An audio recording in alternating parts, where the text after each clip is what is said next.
Hey guys, what's up? It's Tyler Kluver. This is the Snapped Podcast. So glad that you're joining me. On this podcast, we're going to talk about diet, exercise, mindset, training, sports, performance, and any of the things that we discuss, me or the guests that I bring on, is going to help you get better and help you get healthier in some way or another. We're glad you're here. Sit back, relax. Let's have it.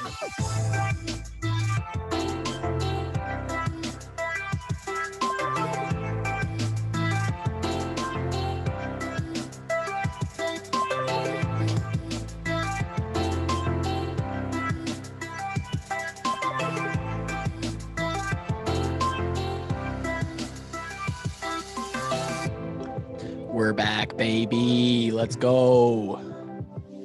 With the cheesy intro and the cutoff. I'm in my element. We're doing it big. Doing it later than we normally do. Checking in here just before the 2 p.m. bell rings here, Central Time in Iowa. Usually knock these out right after lunch, sometimes before lunch. Didn't know exactly what I was going to talk about today, but it's going to be relative to what I've been doing to stay relatively fit over the last week or 2 weeks. As you guys know, that consistently listen to the podcast, we deal with the rib injury, the rib feeling much better.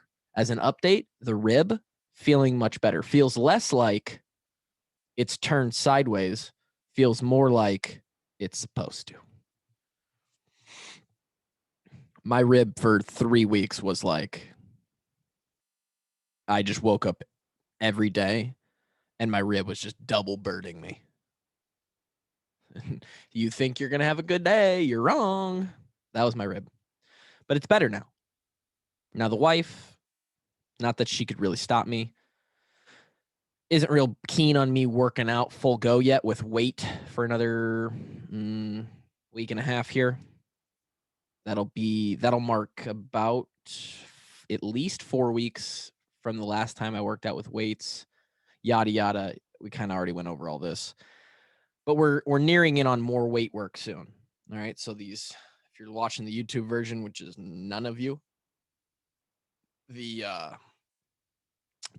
flubberness relative to what I've looked like before, that is soon to change. Hovering around 200 pounds, lowest I've ever been is 184, like in the morning, super dehydrated, nothing in me. I think with this whole CrossFit thing, 190 is a really good weight. Potentially even in the low 190s, up to 195, but definitely not 200. 200 is just too heavy for me, at least right now. With no weight, that poses a problem, right?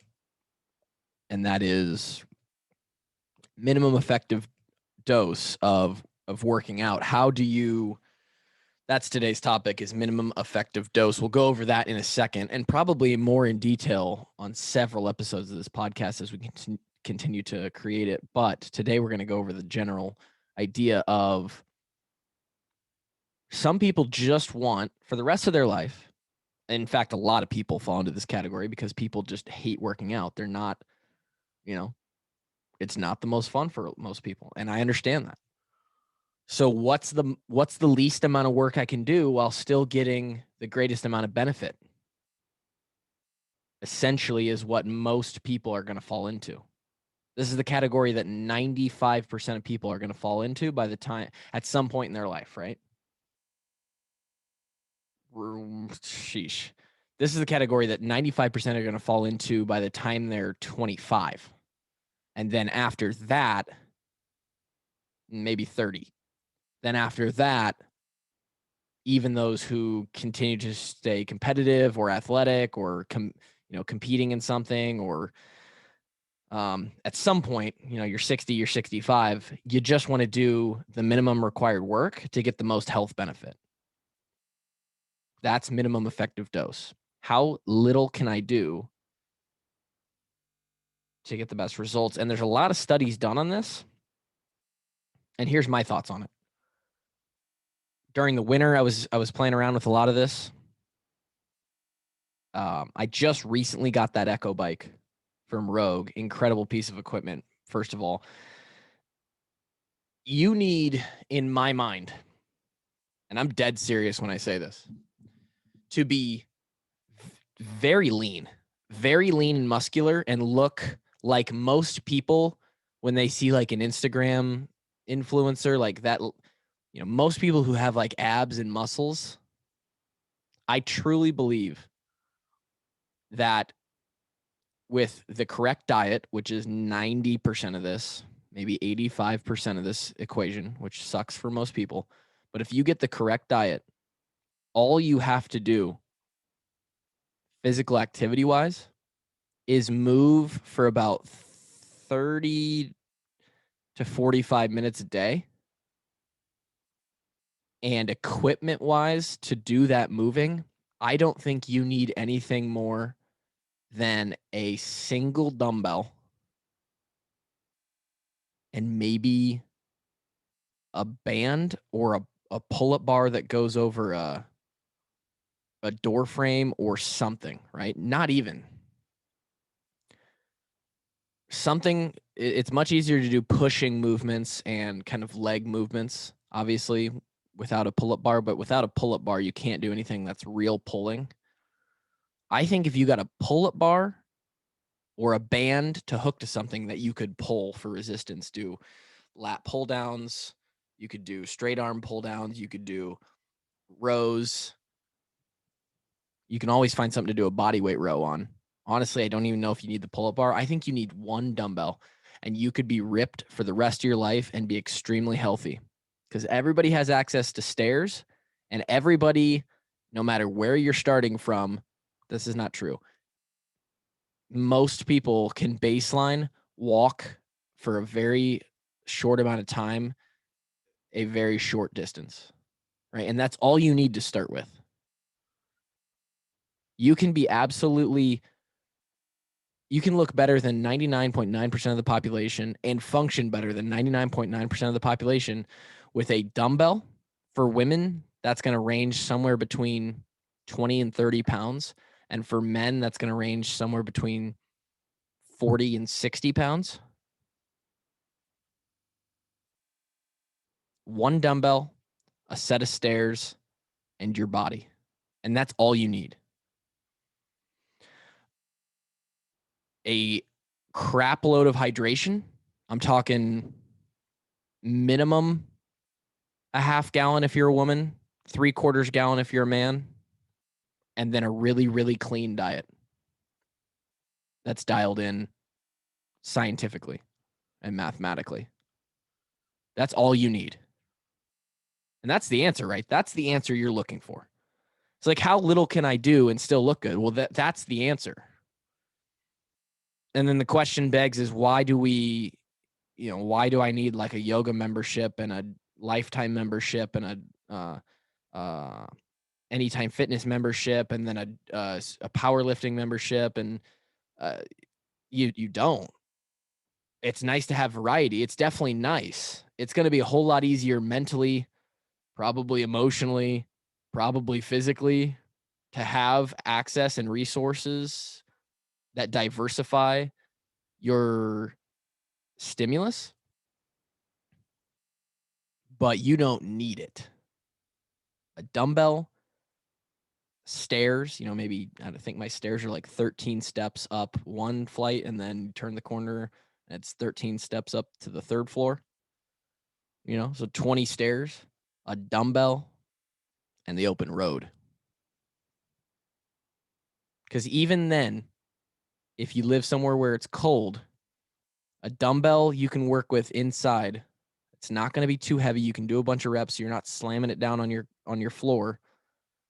And you can walk the steps of your house up and down at minimum. I'm telling you, this winter, I did mostly stair workouts where for 20, 30, sometimes upwards of 40 minutes, I would just combine body weight movements, squats. Because that's what people aren't thinking about is like how many body weight movements can you do, especially if you add leverage of a wall, a couch, a chair, something that everyone has. Then you throw in a dumbbell in there and you can now load all of those movements, plus do a few others that you couldn't without a dumbbell. and then you add in stairs for a cardio, right now, tomorrow or soon, when the next time you don't have a planned workout or you have an extra workout to throw in, you want to know how you want to feel minimum effective dose, set a timer for 20 minutes and go up and down the stairs as fast as you can, as many times as you can. You'll realize real quick that's about all you need. You could be plenty fit with a set of stairs. Now, how many people want to run the stairs every single day, or they're 5 days a week or 3-4 days a week for the rest, for the next 40 years? Not very many people, but it's all you need. And people make the excuse that they don't have a gym, they don't have the equipment. All that's nice. It provides a whole lot of variability and ways to specify and hone in on certain parts of your body, certain functions, certain abilities to get stronger. Obviously, you're not in this sort of situation, you're not going to be super strong. But you don't need to be super strong in life. You just need to be strong enough. And that single dumbbell would provide plenty for most people. There's a lot of other ways to go about minimum effective dose. You can break it down into, hey, here's a single piece of equipment. What's the minimum effective dose, and how do I work with just this single equipment? How do I work with just a dumbbell and get the most out of that? I listened to a podcast by a CrossFit guy who I really respect, speaks very well, incredible programmer. And he said, if all you had was a weighted lunge for the rest of your life, like you had one dumbbell or kettlebell or plate or whatever kind of weight, and all you could do was lunge while holding that weight for the rest of your life, you would be a very fit individual. I'm yawning. You'd be a very fit individual, and you'd be doing one movement forever. You hold it in the goblet position or overhead or at your side and just lunge. And you'd be fit as hell, fitter than 85, 90% of humans. So minimum effective dose. Don't get caught up in you need the gym, you need this, you need that. What I tell people often is, hey, people who are at ground zero, they don't work out, they don't know anything about nutrition, they just want to lose weight, and they want it to be very, very simple. Here's what I tell them. Drink a crap load of water to the point where you're peeing all day long. Go walk for 30 to 45 minutes and try and increase that pace and length every time you do it, upwards of an hour. And eat the correct amount of calories. And if you do that, you're living healthy, baby. You're living pretty healthy. That's Snapped episode 25. I don't know. Minimum effective dose. We're going to get into this more because there's a lot to talk about as far as, if I have a kettlebell, or if I just have an elliptical, or I just have this, or not even so much minimum effective dose of this equipment, but minimum effective dose of nutrition, or minimum effective dose of cardio versus strength training, stuff like that. All very interesting stuff that only nerds like me. Yeah. Hope you guys have a fantastic week. I don't know if I mentioned this on the actual podcast where I talked about the 30-day challenge. I'm sure I did. But if you are interested, or if you are someone who has done the challenge before, please listen up quickly. The next 30-day Fast Fit challenge, where we use a very, very simple intro, beginner, intermittent fasting protocol to lose upwards. Average is sitting right at about 12 pounds a month, regardless of your man or female, where you're starting. 12 pounds a month is what people who have committed to this and been disciplined through the entire thing have lost. That challenge goes live on May 31st, I believe, is a Monday, and it will run through the month of June.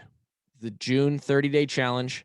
If you are a first timer, the first 10 people are going to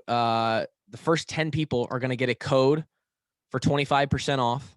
If you are a returning challenger and you refer somebody to the challenge, you get 25% off. I will pay you I will pay you. You know what? Actually, let's switch that up. If you're a returning challenger, you get 75% off. And your referral gets the 25% off as well. So we will get all those details figured out, but keep that in mind as the challenge looms closer. That's it for the Snap Podcast this week. I'm Tyler, and we'll talk to you next time. Peace.